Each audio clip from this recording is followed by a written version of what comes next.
বাংলাদেশ এখন একটা বিশাল সমস্যার মধ্যে আছে। বিশাল, এর চেয়ে বড় সমস্যা বাংলাদেশ মুক্তিযুদ্ধের সময় পড়েনি। এখন যে সমস্যা আমরা আছি, এই সমস্যার সমাধান কী করতে পারবে এটা আমি জানি না, কিন্তু বাস্তবতাটা হলো যে আমরা আমাদেরকে একদিকে করে দিয়ে পিছন দিক দিয়ে যে আমাদের দেশে সর্বনাশ হচ্ছে, সেই সর্বনাশ থেকে এখন নজর সরানোর জন্য এই সমস্ত কর্মগুলো করা হচ্ছে। আমি মনে করি না এটা দেশের বিশাল একটা কাজে আসবে, এই সনদ এটা সেটা ইত্যাদি ইত্যাদি। জুলাই সনদ স্বাক্ষর হয়ে গেল, বিএনপির পক্ষ থেকে স্বাক্ষর করা হয়েছে। তবে এই জুলাই সনদকে ঘিরে আবার একদল মানুষ প্রতিবাদও করেছে। তারা জুলাই সনদে আরও কিছু নিশ্চয়তা চেয়েছে। সবকিছু মিলিয়ে অনেকে বলেন যে জুলাই সনদ হচ্ছে নতুন বাংলাদেশের একটা প্রতিশ্রুতি রক্ষা কবচ। আপনি কিভাবে দেখছেন বা কি মনে করেন? আমার ব্যক্তিগত মতামত যদি হয়, একান্ত ব্যক্তিগত, এটা আমার দলীয় না এবং অন্য কারো মতামত নয়, এটা আমার মতামত। আমার মতামতটা হলো যদি স্বাভাবিক নির্বাচন হতো, যদি হাসিনা প্রথম থেকেই স্বাভাবিক প্রক্রিয়া অর্থাৎ ক্ষমতা হস্তান্তর প্রক্রিয়া থাকতেন, যদি জোর করে ক্ষমতা দখল করে থাকার চেষ্টা না করতেন, তাহলে এই আন্দোলনের প্রয়োজন হতো না, জুলাই সনদের প্রয়োজন ছিল না। আমি একইভাবে ভাবি জুলাই সনদের হয়তো কার্যকর হবে, নেক্সট পার্লামেন্টে এটাকে ভোট দেওয়ার পরে কার্যকর হবে। অর্থাৎ কিছু লোক নিয়োগ করা হয়েছে কাজ করার জন্য, তারা একটা কাজ করলো। কিছু লোককে কিছু কমিটি করা হয়েছে কাজ করতে হবে, তারা একটা কাজ করলো। কাজ এর পেছনে আপনি কী কী কারণ মনে করেন যে কেন এটা অপ্রয়োজনীয়? আমি আগেই বলছি, যদি স্বাভাবিক নির্বাচন থেকে যেত হাসিনা, তাহলে কি এর প্রয়োজন হতো? না, হতো না। আমি একইভাবে এই জায়গায় আছি। আচ্ছা, হাসিনা যদি স্বাভাবিক প্রক্রিয়া থাকতো তাহলে প্রয়োজন হতো না। আর যদি সংস্কারের প্রয়োজন হয় যদি, তাহলে নেক্সট পার্লামেন্টে প্রয়োজনীয় যাবতীয় সংস্কার কিন্তু নেক্সট পার্লামেন্টে আমরা করতে পারতাম। কিন্তু এটা একেবারে রীতিমতো আমি মনে করি রাজনীতিবিদদের কিছু একটা কয়েকজন লোকের কিংবা কয়েকজন অর্বাচীন বালকের দাবি পূরণ করতে গিয়ে এই সনদ একটা তৈরি করে ফেললো এবং যেই সনদ স্বাক্ষর করে নিয়ে অনেক ঝামেলা হয়ে গেল। তো আমি যদি আরও বিশদ আকারে বলি, আমি একজন বাংলাদেশের নাগরিক হিসেবে যদি বলি, একজন দেশপ্রেমিক নাগরিক হিসেবে যদি বলি, তাহলে সনদ কিংবা বিভিন্ন কমিশন যেগুলো করা হয়েছে এগুলো শুধুমাত্র সময়ক্ষেপণ করা হলো। আচ্ছা, আমি এখানে একটা উদ্ধৃতি দেবো, একটা গল্প না, একটা বাস্তব একটা উদ্ধৃতি দেবো আমার জীবন থেকে। সেটা হলো আমাদের ঢাকায় যিনি পরবর্তী পর্যায়ে অত্যন্ত পরাক্রমশালী এবং বড় ব্যবসায়ী হিসেবে পরিচিতি লাভ করেছিলেন, তিনি এই বসবাস করতেন। অনেকটা চরাঞ্চল, ঢাকার মধ্যেই একটা গ্রাম আছে না, গ্রামের চারিদিকে নিচু ভূমি, উপরে একটা গ্রাম, এরকম বর্ষাকালে সব বেশি ডুবে যায়। তো ওখানে উনি বসবাস করতেন। তো ওই গ্রামের বহু লোক বিদেশি চাকরি করতো, সৌদি আরবে কিংবা অন্য কোথাও। আচ্ছা, তারা ওখান থেকে ফেরার সময় এক সময়ের ওই 2-in-1 টেপ রেকর্ডার এগুলো নিয়ে আসতো, বাসা রাখতো। তো ওই গ্রামেরই একটা লোকের ওই সমস্ত জিনিসের লোভ হলো। সে কী করলো, ওগুলোকে চুরি করার কোনো সুযোগ পাচ্ছে না। তো তখন সে গ্রামের এক প্রান্তের অন্য প্রান্তের একটা বাড়িতে আগুন লাগিয়ে দিল। বাস্তব সত্যি কথা বলছি আমি। আচ্ছা আচ্ছা, আগুন লাগিয়ে দিল, সমস্ত লোক আগুন নিভাতে চলে গেল। এই ফাঁক দিয়ে সে তার চুরি করার যেটা আছে সে চুরি করে নিয়ে পালিয়ে গেল। ঠিক আছে? আচ্ছা, এখন বাংলাদেশে যে পরিস্থিতিটা হয়েছে, বাংলাদেশে এখন একটা বিশাল সমস্যার মধ্যে আছে। বিশাল, এর চেয়ে বড় সমস্যা বাংলাদেশ মুক্তিযুদ্ধের সময় পড়েনি। এখন যে সমস্যা আমরা আছি, এই সমস্যার সমাধান কী করতে পারবে এটা আমি জানি না, কিন্তু বাস্তবতাটা হলো যে আমরা আমাদেরকে একদিকে করে দিয়ে পিছন দিক দিয়ে যে আমাদের দেশে সর্বনাশ হচ্ছে, সেই সর্বনাশ থেকে এখন নজর সরানোর জন্য এই সমস্ত কর্মগুলো করা হচ্ছে। আমি মনে করি না এটা দেশের বিশাল একটা কাজে আসবে, এই সনদ এটা সেটা ইত্যাদি ইত্যাদি। কিন্তু যেটা ক্ষতি আমাদের হয়ে গেল বাই দিস টাইম, এটা কিন্তু আমি খুব দুঃখের সঙ্গে বলবো যে কোনো রাজনৈতিক দল এটা নিয়ে মুখ খুলছে না। মানে আপনি নিশ্চয়ই 14 মাসের কথা বলেছেন, যে 5ই আগস্ট 2024-এর পরের থেকে এই 14 মাস পর্যন্ত অন্তরালে অনেক ক্ষতি হয়ে গেছে। সেই দিকে কি ইঙ্গিত করেছেন? হ্যাঁ, অনেক ক্ষতি হয়ে গেছে। আচ্ছা, আমি যদি বলি এখন স্পষ্টভাবে যে আমাদের দেশের স্বাধীনতা সার্বভৌমত্ব এখন বিপন্ন এই মুহূর্তে। একটা আছে না, আমাদের ঘরের মধ্যে সিন্দাবাদের একটা বুড়া চিপে বসেছে আমাদের ওখানে, যাকে নামাতে পারছি না, আমাদের গেলে নিজে ঘাটটাই ভেঙে যাবে, এমনি একটা অবস্থা হয়ে গেছে।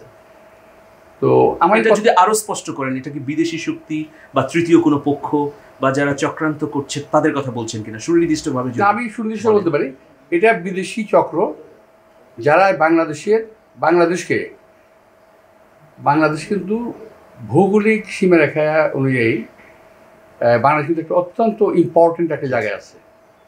তো এই দেশটার দিকে নজর বহু দেশের, এর মধ্যে কতিপয় বিদেশি শক্তি তারা আমাদের বিভিন্ন সমুদ্রের অংশ, নৌঘাটি, তারপর কিছুদিন আগে একটা উঠছিল যেটা ওই যে কি বলে সেন্ট মার্টিন করিডোর, চট্টগ্রাম বন্দর, ওই তো কক্সবাজারের করিডোর দেয়া, রাইট। তো নিউমরিং পোর্ট, তারপরে ইদারিং পায়রা বন্দর ইত্যাদি, এগুলো কথা বলা হচ্ছে। তো আসলে আমাদেরকে একদিকে ব্যস্ত রেখে অন্যদিকে বিশাল একটা কর্মযোগ্য সম্পন্ন হয়ে যাচ্ছে, যেটা বাংলাদেশের বিরুদ্ধে যাচ্ছে। আর তাহলে এই যে সংস্কার বা বিচার বা নির্বাচনের আয়োজন, গণ অভ্যুত্থানের পরে নানা ধরনের আমরা কর্মকাণ্ডে জড়িয়ে পড়েছি, এই কর্মকাণ্ডগুলোর মধ্য দিয়ে আপনি কি মনে করছেন যে রাজনীতিতে সুদূর প্রসারী কোনো প্রভাব পড়বে না? না, এখন কথা হলো যে আমাদের যে বিচারের কথা যেটা বলা হচ্ছে, বিচার তো যারা নাকি টাকা লুট করেছে, যারা হত্যা করেছে, যেই হোক, হত্যাকারীদের বিচার আমরা চাই। এই বিচারের জন্য তো কোনো সংস্কারের প্রয়োজন পড়ে না। তো না, আমাদের বিচারের জন্য আমাদের আইন রয়ে গেছে। তারপর টাকা পাচার, লুণ্ঠন, এদের তো বিচার হতে হবে। তারপরে গণহত্যাটা করলো, এদের বিচার তো হতে হবে, অবশ্যই বিচার হতে হবে। তো এই বিচারের জন্য এত সময় ক্ষেপণ করার কোনো প্রয়োজন ছিল না, এই বিচার হয়ে যেতে পারতো একদিনে। তো এখন আমরা সময় ক্ষেপণ করে ফেলেছি, তো বিচার আমাদের করতে হবে। কিন্তু বিচার তো হতোই, আজকে নাও কালকে বিচার হবে এবং তার মানে আপনি কি মনে করছেন যে গণ অভ্যুত্থানের পরে 14 মাস পেরিয়ে গেছে, এই যে এতটা সময়, এটা অনেকটা অদরকারি কাজে ব্যয় করা হয়েছে? অনেকটা তাই। আচ্ছা, যে সুশীলা কার্কি দায়িত্ব নেবার পর তিনি বললেন যে 6 মাসের মধ্যে নির্বাচন দিয়ে দেবেন। আরও বিভিন্ন জায়গায় যেখানে গণ অভ্যুত্থান হয়েছে দ্রুততম সময়ের মধ্যে নির্বাচন হয়েছে। এখন একটা পর্যালোচনায় এটা উঠে এসেছে যে নির্বাচন বিলম্বিত হওয়ার কারণে বিএনপি সবচেয়ে ক্ষতিগ্রস্ত হয়েছে। এটা একটা বিদেশি পর্যালোচনা বাংলাদেশের রাজনীতি নিয়ে, আপনি কি সেটা মনে করছেন? নির্বাচন বিলম্বিত হওয়াতে রাষ্ট্র ক্ষতিগ্রস্ত হয়েছে, এটা হলো আসল কথা। রাজনৈতিক দল হিসেবে বিএনপি খানিকটা ক্ষতিগ্রস্ত হতে পারে বিভিন্ন কারণে।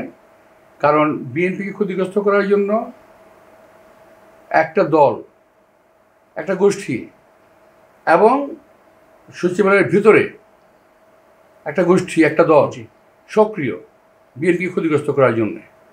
এবং আমি শুনেছি, যেটুকু জানতে পেরেছি, সরকারের মধ্যে এমন অনেক উপদেষ্টা আছে যারা বিএনপিকে আগামীতে ইলেকশনে যাতে পাস করতে না পারে সেই প্রক্রিয়ায় করতে তারা ব্যস্ত। অনেক কাজ বাদ দিয়ে এটাই তারা ব্যস্ত। বিশেষ করে আমি নাম বলতে পারি, কিন্তু নাম বলবো না। এখন এরা বিএনপি কার কী ক্ষতি করলো আমি জানি না। এখন বিএনপির যে প্রতিষ্ঠাতা শহীদ রাষ্ট্রপতি জিয়াউর রহমান, তিনি কিন্তু আধুনিক বাংলাদেশের প্রতিষ্ঠাতা। তিনি কিন্তু এদেশের স্বাধীনতার ঘোষক। এটাকে অস্বীকার করতে অনেকেই ব্যস্ত, ঠিক আছে?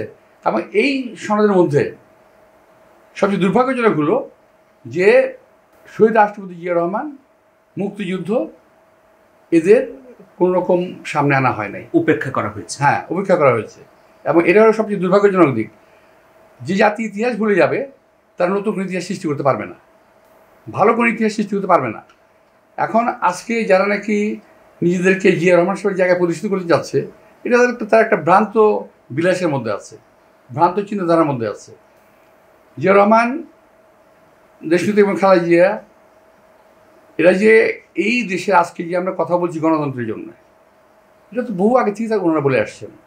এবং গণতন্ত্রের প্রতিষ্ঠাতা তো শহীদ রাষ্ট্রপতি জিয়াউর রহমান বাকশাল থেকে বের করে এনেছিলেন আওয়ামী লীগকে, বাকশাল থেকে বের করে এনেছিলেন রাজনীতিকে, বহুদলীয় গণতন্ত্রকে বের করে নিয়ে আসছিলেন। এবং পার্লামেন্টারি রাজনীতির যে প্রবক্তা ছিলেন দেশনেত্রী এবং খালেদা জিয়া। তো এই সমস্ত কিছু নাই তোর মধ্যে। তো তো একটা সনদ হয়েছে, আমি সম্মান জেনেই বলছি, যে কথা বললাম আমি সম্মান জেনেই বলছি, আমি এটাকে আসলে খুব স্বাভাবিক ভাবতে পারছি না। এটা একটা অস্বাভাবিক কিছু একটা ঘটনা। ওয়াই? আমার দেশ আছে, পার্লামেন্ট আছে, সংসদে আছে, আমার আছে, আমার সংবিধান আছে। আমরা সংবিধান সংশোধন করবো প্রয়োজন পড়লে। সংবিধান তো কোরআন শরীফ না, চেঞ্জ করা যাবে এটাকে। তো আমরা কেন আরেক জায়গায় যাব? change tv.press এক ফোঁটা হলুদও নেই।